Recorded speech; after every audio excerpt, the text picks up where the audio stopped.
Is there's traditional advertising. You know, you watch Mad Men, not much has changed since, Right, over the right. past 50 years. But now it is changing, and it's changing fast.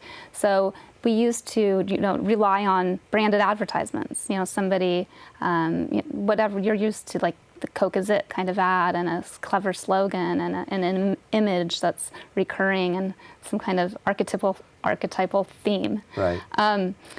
That was pretty much all advertising has been for decades. And these ads were showing up on social media.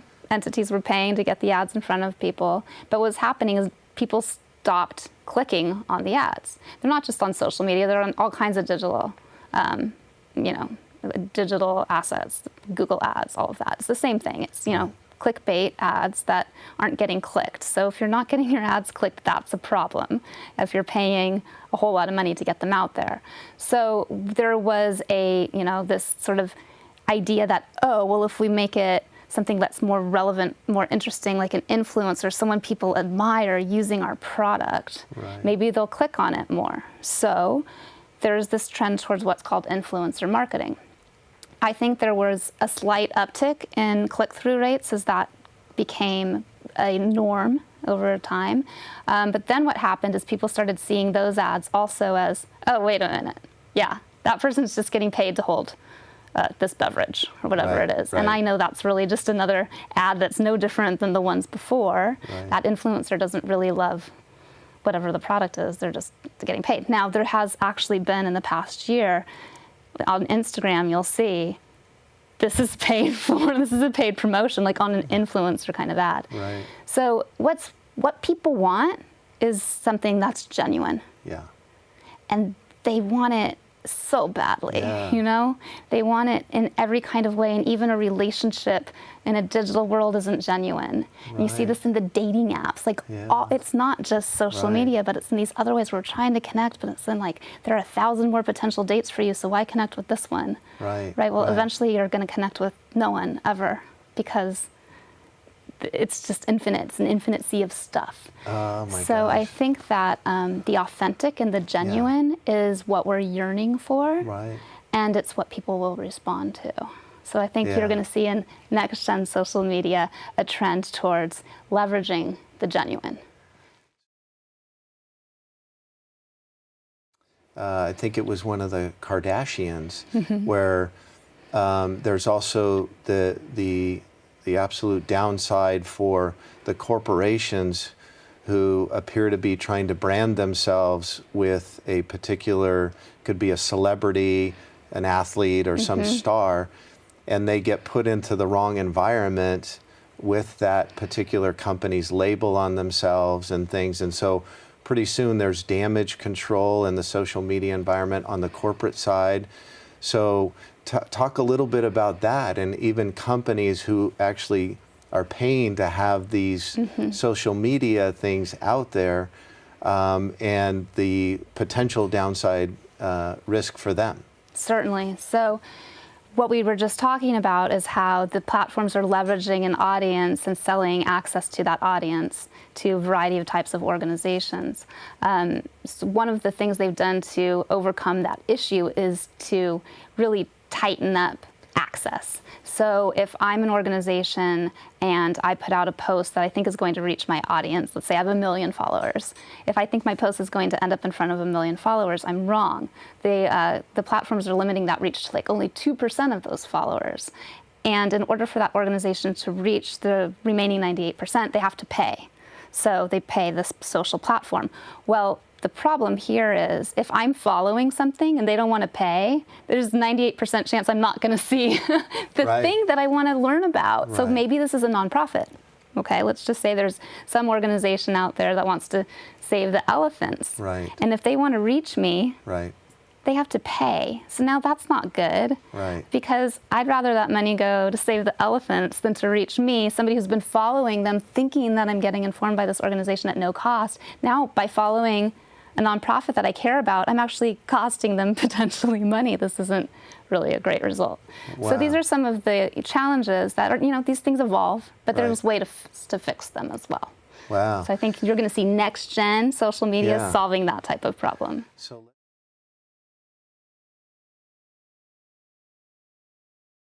benefits, and we do need shoes, right? Right. And we want to get the shoes that Right. are going to work for us. So in the example you've shared, Nike, well, Nike can create a private social channel with Relola. Every time somebody buys shoes, they can invite them to follow them on the channel and to contribute their posts of them completing a marathon in Nikes, right? Right. So if you just completed a marathon, and let's say your wife took a video of you crossing the finish line, and you published it to the Nike channel, and you shared it to the Facebook page at the same time, Right. which is simultaneous with Relola, then I am going to see that. I'm going to be like, oh my gosh, Adam completed a marathon, and I'm going to click on it because I'm going to want to watch that happen. So when I click on your video of you completing the marathon on your, let's say LinkedIn, since we're business friends, Yeah. then that will open on Nike's website. And there will be, I get to watch the video of you completing the marathon. Nike can actually fine tune that link back so that whatever shoes you're wearing, those Nikes, are next to your image, next to your video, so that I could actually buy them if I wanted to.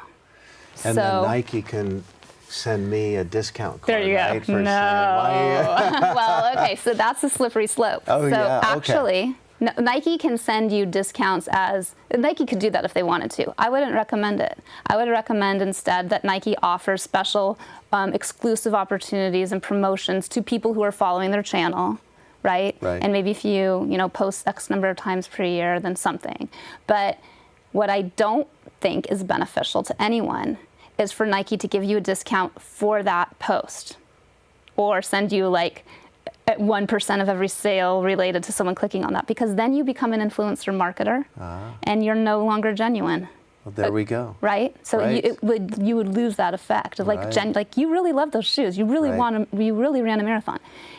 One of the things that I think about is like, if you saw an ad on Facebook of some person standing in front of a house with some keys saying like, I just bought this new house, right? Yeah.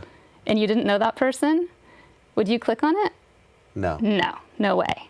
If you saw an ad of me, not an ad, Yeah. a post A post. of me standing in front of a house saying, oh my gosh, I just bought this new house, check it out, would you click on it? Yes. Right. Yeah. Because you care, because Right. it's real. Right. And I really did buy the house. And you did it. It's organic. It's truthful. Right. And so Right. I think that is just a simple demonstration of exact same image-ish thing, but totally different result.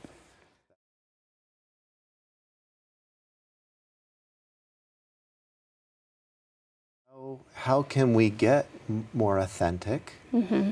How can we be more organic? And can you talk about that? I think so. Okay.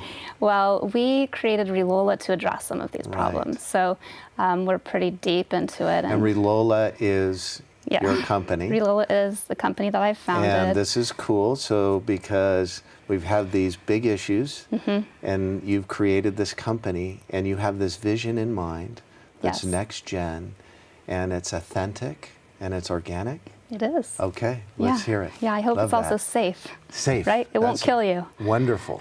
That's key. That's good. Yeah, so, well, the things that we're solving are the problems we've discussed. And if we want to talk about kind of just the commercial one, we'll start there. The idea that an entity builds an audience and invests in that, and that the social platform that they built it on is now leveraging that audience.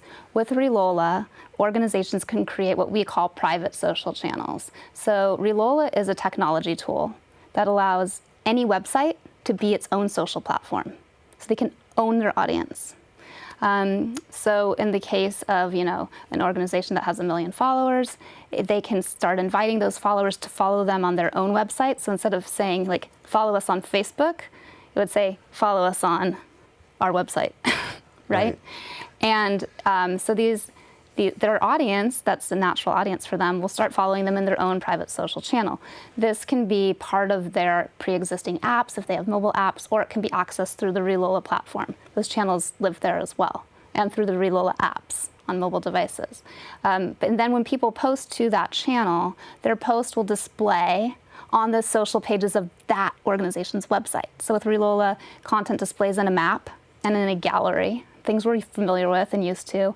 When you post, it will display there.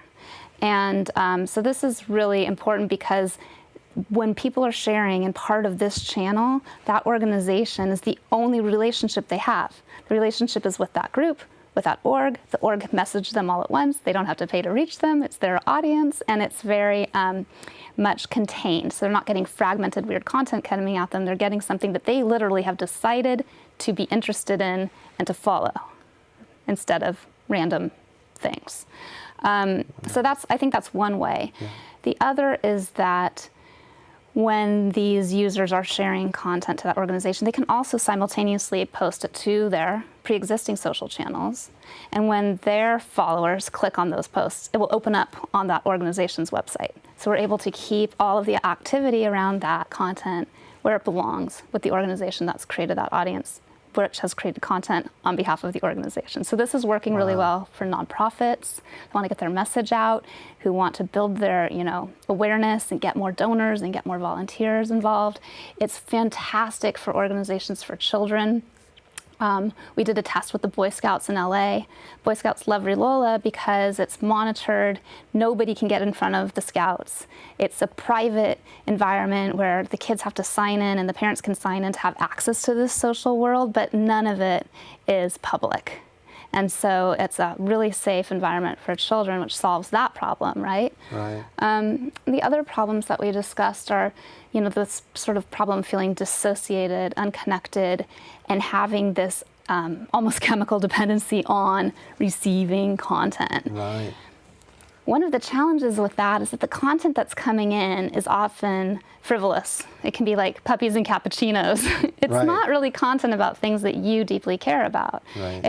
If you're engaged with information that you care about, I think you get a different effect, and it's more of a result of like curiosity. You want to learn more, and the benefit is actually like that learning and that engagement, not the ping, right? Right. So if you read a book, you're not getting a dopamine effect, but it's a very enjoyable activity. Right. Okay, so we have given organizations and people a way to literally follow or be involved with the things that matter to them. And with Relola, we geotag content. So you can drop a pin and say, I just volunteered and did this beach cleanup today, right? And literally add that, and the other people who cleaned up the beach can all add it together, and it shows up on a map, and people who are cleaning up the beach all the way across the world in Iceland can drop a pin, and now we're like all around the world cleaning up the beaches. We can see our activity. We feel a part of something that we care about. We get that emotional pleasure of contributing, and we just did an activity that we've documented that literally is physical with people in the real world. And it's real. It's real, yeah. Right? And so I think that if we're using social as an augmentation of real, genuine activity and connections, as a way of enhancing that and bringing life to that, that's good. And that's a benefit. And at the same time, we're curating all that content, it becomes a resource. But you're not going to get that drug dopamine effect from that kind of social use. So I think hopefully by that sort of next gen evolution of social media, we're helping to solve some of those original problems.